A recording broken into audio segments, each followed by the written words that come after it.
మాన్నేని వెంకన్నను నేను మహబూబాబాద్ పురపాలక సంఘం వైస్ చైర్మన్ గా శాసనం ద్వారా స్థాపితమైన భారత రాజ్యాంగం పట్ల నిజమైన విశ్వాసము విధేయత చూపుతానని భారతదేశ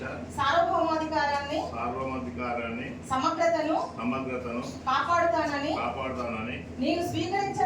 నేను స్వీకరించబోయే కర్తవ్యాన్ని శ్రద్ధాశక్తులతో నిర్వహిస్తానని మరియు ఒక వ్యక్తికి గాని ఒక వర్గానికి గాని పక్షపాతంగా వ్యవహరించనని దైవ సాక్షిగా నా ఆత్మసాక్షిగా ప్రమాణం చేయుచున్నాను.